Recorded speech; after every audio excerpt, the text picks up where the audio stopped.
বন্ধুরা, good morning. আরও একটি নতুন ব্লগে তোমাদের সবাইকে স্বাগত, ওয়েলকাম। তো তোমরা কেমন আছো বন্ধুরা? নিশ্চয়ই সবাই খুব ভালো আছো, আর আমরাও মোটামুটি ভালোই আছি। দেখো, আজকে সকালবেলায় উঠেছি, যেমন রোজকার উঠি তেমনই রোজ উঠি, ঠিক আছে। আর এখন সময় হচ্ছে, দেখো কটা বাজে দেখাচ্ছি, দাঁড়া 1 মিনিট। এখন সময় হচ্ছে রাইট 9টা। আর এই যে আমার মেয়েকে তুলে মুখ টুক ধুইয়ে আর এখন স্কুলে যাবে, ঠিক হচ্ছে।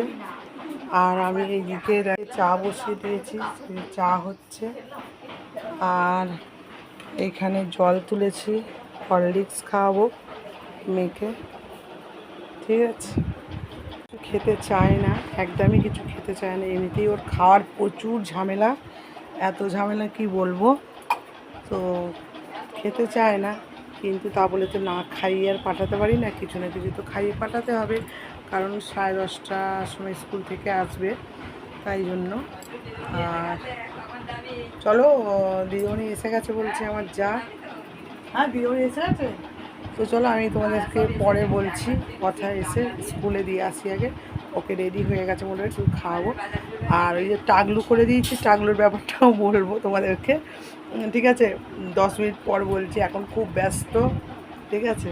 চলো, আবার পরে আসছি।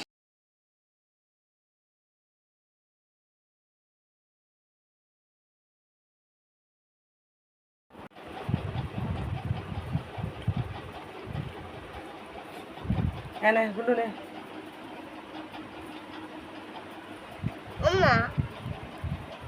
সকালবেলায় বাচ্চাদের স্কুল হলে তাদেরকে তুলে রেডি করা যে কি কষ্টকর ব্যাপার, একমাত্র যে করে সেই বোঝে, মায়েরা বিশেষ করে, বাবারা তো করে না। হ্যাঁ, দিদি পড়তে গেছে না।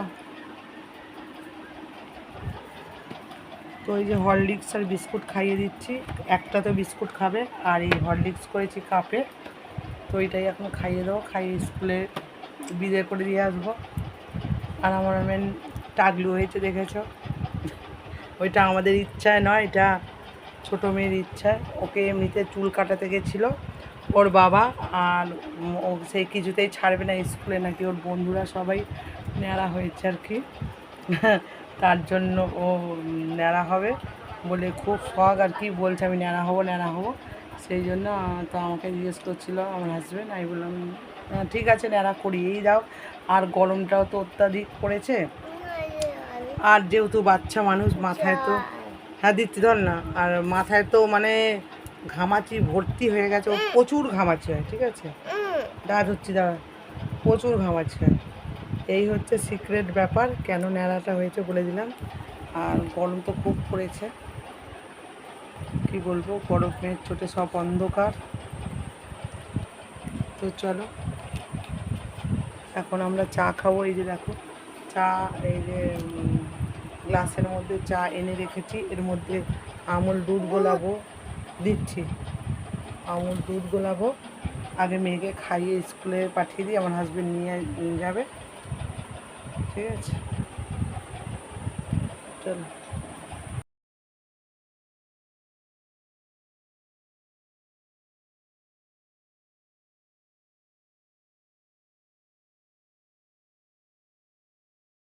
কি করবে আবার, কিছু করে না। মাটাটা মাটাটা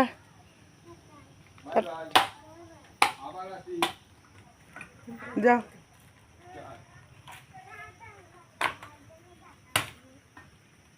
দেখো বন্ধুরা, চলে গেল মেয়ে স্কুলে, আমার হাজব্যান্ড দিতে গেল। আর আজকে একটা মিস্টেক হয়ে গেছে, মিস্টেক বলতে এই যে চা বানিয়েছি, দেখো চায়ের মধ্যে চিনিটাই দিতে ভুলে গেছি।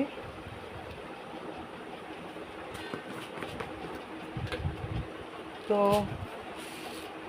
চিনি একটু দিয়ে দিই।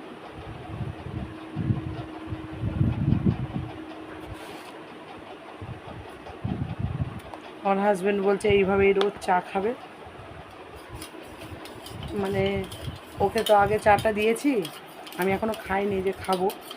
তো সে খেয়ে বলছে যে এইভাবে রোজ চা চা কিন্তু এইভাবে রোজ খাবে। কী ব্যাপার কী হলো, যে কেন কী হয়েছে বোঝে না, তাই বলছি এই চাটাই খাবে। তার বুঝলাম যে আমি কি চায়ে চিনি দিইনি, বলতে তখন হাসছে। তো ও তো আর চিনি নিল না, কিন্তু আমার দ্বারা সম্ভব না, আমি পারবো না চিনি ছাড়া চা খেতে। যখন রোগ হবে, ডায়াবেটিস ফাইবেটিস হবে, তখন দেখা যাবে, তখনের কথা তখন। তো এখন যেহেতু ডায়াবেটিস কিছু নেই, তো আমি পারবো না এইভাবে চা খেতে। তো তার জন্য চিনি নিয়ে নিলাম, চিনি দিয়ে এই যে চাটা খেয়ে নেবো এখন, আর বিস্কুটও নিয়ে নেবো। ঠিক আছে, খেয়ে টেয়ে তারপরে দেখো সব এঁঠো বাসন টাসন সব পড়ে আছে। ঠিক আছে, পাখা বিছানা সব পড়ে আছে। ঠিক আছে, বিছানা নিচের বিছানা সব কিছুটাই পড়ে আছে। আর যদি একটা ঘর হয় তাহলে তো খুবই অসুবিধা, আবার সেই ঘরে যদি ঠাকুর থাকে। ঠিক আছে, কেন বলো তো বন্ধুরা, কারণ এই ঘর যতক্ষণ না পরিষ্কার হবে, মানে ঝাড় দিয়ে ধোয়া, মানে ধোয়া বলছি সরি, ঝাড় দেওয়া মোছা টোছা হবে, ততক্ষণ ঠাকুরকেও পুজো করতে পারবো না, ঠাকুরও পড়ে থাকবে। তার জন্য, আর যদি এখানে যদি দুটো ঘর থাকতো বা অন্য ঘরে যদি ঠাকুর থাকতো, তাহলে এই অসুবিধাটা হতো না। কারণ একটা ঘর যদিও পড়ে থাকতো, তা থাকতো কোনো অসুবিধা নেই, কারণ ঠাকুর যে ঘরটায় থাকতো ওই ঘরটা পরিষ্কার করে ধুয়ে মুছে সব কিছু করা হয়ে যেত আর কি। কিন্তু যেহেতু আমার একটাই ঘর, তার জন্য আমাকে মানে এই ঘরটাই ওপরে নির্ভর করতে হয় আর কি। মানে এই ঘরটা কতক্ষণে পরিষ্কার করবো আর কি, তার জন্য। তো চলো, অনেক বকে ফেললাম সকালবেলা উঠে, ভ্যাট বকে ফেললাম, কাজকর্ম নেই কী করে, না কাজকর্ম নেই বলবো না, কাজকর্ম অনেক আছে, কিন্তু বকা একটা রোগ আছে আমার। ঠিক আছে, তো চলো এখন চাটা খেয়ে নিই। চাটা পুরো ঠান্ডা জল হয়ে গেছে, তো ওই ঠান্ডা জলই খেয়ে নিই আর কি। এই যে বিস্কুট নিয়ে নিয়েছি, নোনতা বিস্কুট দেখো দুটো।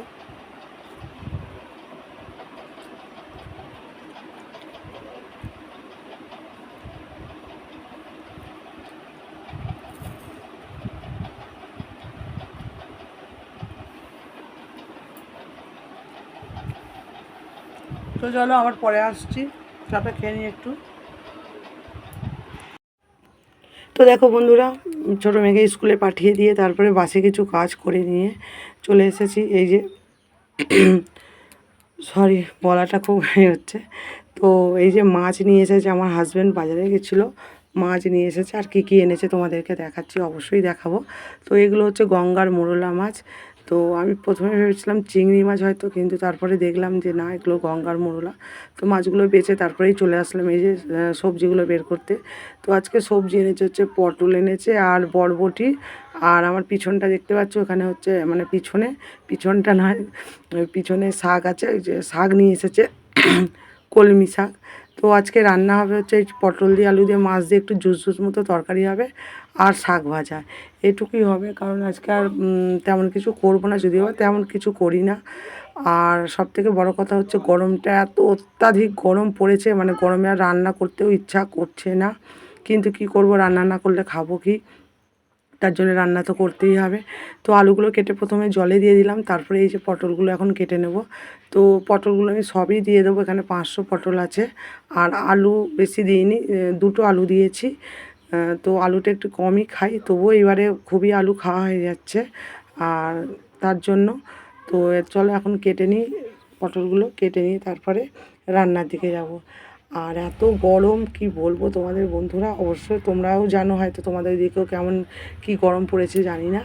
তো এখানে খুব গরম, হয়তো একটু একটু হাওয়া দিচ্ছে, আর গরমটা মানে ফোঁটা ফোঁটা বৃষ্টি পড়ছে, আরও গরমটা তার দ্বিগুণ বেড়ে যাচ্ছে।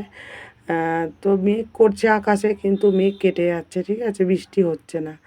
তো দেখো, তারপরে আমি গ্যাস জ্বালিয়েছি, কড়াই বসিয়ে দিয়ে এখন মাছে নুন হলুদ মাখিয়ে নিচ্ছি, নুন হলুদ মাখিয়ে মাছটা ভেজে নেব। আর ওখানে আমার পটল আলুটা তো কাটা হয়ে গেছে, তো তরকারিটা আগে বসিয়ে দেবো, বসিয়ে দিয়ে তারপরে বাদবাকি কাজ করব, তোমরা দেখতেই পাবে। তো এই যে মাছগুলো এখন ভেজে নিচ্ছি, তারপরে মাছ ভাজা বসিয়ে দিয়ে এখানে শাকগুলো বেছে নেব, কলমি শাক। তো কলমি শাকটা ভাজা করব। তো কলমি শাক ভাজা খেতে আমরা সবাই খুব ভালোবাসি, ছোটো মেয়েটাও ভালোবাসে, আর আমরা তিনজনও খুব ভালোবাসি। তো শাকগুলো এখন একটু বেছে টেছে নিয়ে নিচ্ছি।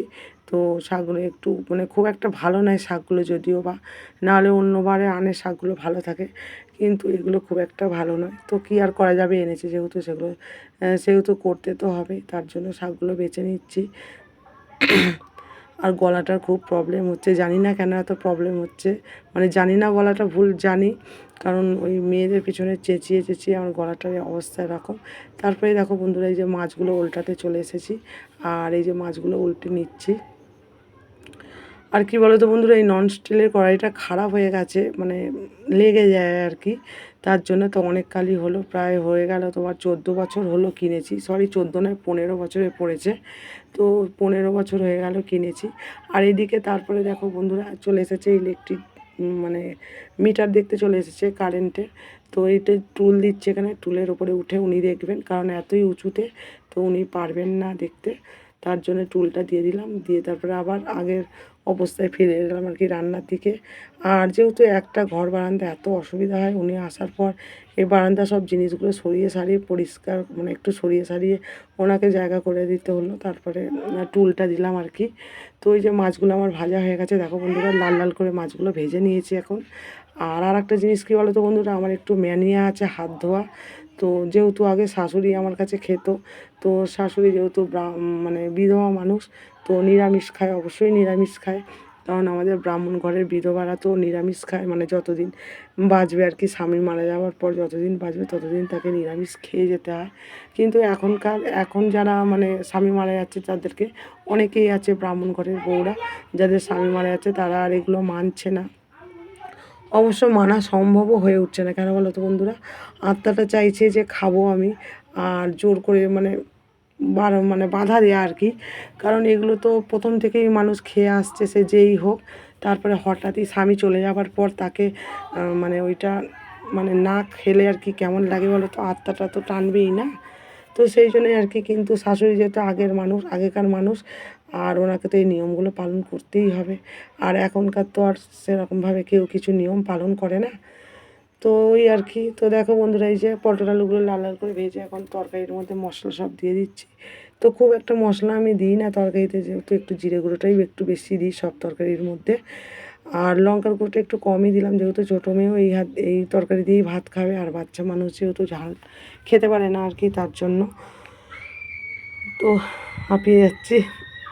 তো তরকারিটা একটু ভালো করে কষে নিচ্ছি আর কি, কষে তারপরে জল দিয়ে দেবো। আর এই যে জল দিয়ে দিলাম, ঝোলের জল দিয়ে এখন ঢাকা দিয়ে দেবো তরকারিটা। আর এই গরমে এতই কষ্ট হচ্ছে কি বলবো, মানে আমাদের মধ্যবিত্ত বাড়ির মানে বউদের আর কি কোনো কালেই সুবিধে নয়। আর আমার যেহেতু বাথরুমটাও ঠিকঠাক নেই, তার জন্য আর কি ওই চাতালের মধ্যে সব করতে হয়, শীত গ্রীষ্ম বর্ষা 12 মাস, শীতে ঠান্ডার মধ্যে, তারপর গরমে রোদ্দুরের মধ্যে, আর বর্ষায় মাথায় বৃষ্টি নিয়ে সব কাজগুলো করতে হয় আর কি। আর কি আর করা যাবে, দেখা যাক ভগবান কবে মুখ তুলে চায় আর কি। তো তারপরে দেখো বন্ধুরা, এই যে শাকগুলো আমার কাটা হয়ে গেছে, আর এদিকে মাছের তরকারিটা হয়ে গেছে। তো তরকারিটা এখন ঢেলে নিচ্ছি, ঢেলে কড়াইটা ধুয়ে নিয়ে এখন শাক ভাজা করে নেবো। শাক ভাজা করে নিলেই আমার রান্না কমপ্লিট। আর হাজবেন্ড আজকে একটু তাড়াতাড়ি বেরোবে বললো, হঠাৎই বললো একটু তাড়াতাড়ি বেরোবো, তার জন্য একটু তাড়াতাড়ি রান্নাবান্নাটা করে নিচ্ছি। তো রান্নাবান্না তাড়াতাড়ি করছি এখন, তবুও মোটামুটি হয়ে গেছে, 12টা বেজে গেছে। তো কড়াইটা ধুয়ে এখন বসিয়ে দিয়েছি, বসিয়ে দিয়ে তারপরে যে কথা বলছি মেয়ের সাথে। আর এই যে কড়ার মধ্যে তেল দিয়ে দিচ্ছি, দিয়ে আমি পেঁয়াজ ফোড়ন আর শুকনো লঙ্কা ফোড়ন দিয়ে কলমি শাকটা ভাজা করবো। তো কলমি শাক আমি এইভাবেই ভাজা করে থাকি, কারণ এইভাবে ভাজা খেতে খুব ভালো লাগে। আর এইদিকে দেখতে পাচ্ছ একটু একটু আমার মেয়ে ঘরটা একটু মুছে নিচ্ছে, বারান্দাটা, ঘরও মুছেছে আর বারান্দাটাও মুছে নিচ্ছে, যেহেতু একটু ওর বাবা বেরোবে তাড়া আছে, তার জন্য বললাম একটু মুছে নিতে। তো মুছে নিল আর কি। আর এদিকে আমি শাক ভাজাটা বসিয়ে দিলাম। তো শাক ভাজাটা হয়ে গেলেই আমার রান্না পুরো কমপ্লিট।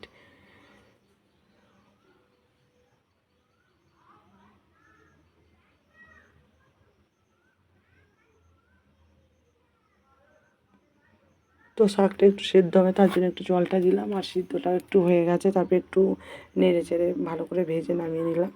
তারপরে বসিয়ে দিলাম ভাতের জল। সরি, আমি বলতে ভুলে গেছিলাম, ভাতটা করা হয়নি, শেষে ভাতটা বসালাম, ভুলে গেছিলাম। হুম, পাগড়ি দে।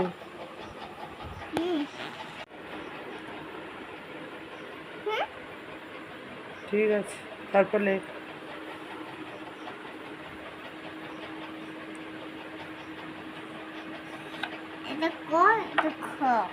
তারপর হ্যাঁ, আরে এত সরে এসেছে এইদিকে যেন ওখানে শোবে। তারপর লেখ, আমার ঘরটা মুছে দে। তারপর কি হবে? লেখ। ঘরটা ভালো করে লিখবি, সুন্দর করে লিখবি, মাত্রা দে। বন্ধুরা দেখছে, সবাই দেখছে। হ্যাঁ, হায় কপাল আমার, ভয়ের অবস্থা দেখো খালি। ঠিক আছে, তারপর লেখ। বন্ধুরা দেখছে। কি লিখবি? ঘয়ের পর কি? ও থেকে পড়ি। হ্যাঁ পর, ক থেকে পর। হ্যাঁ,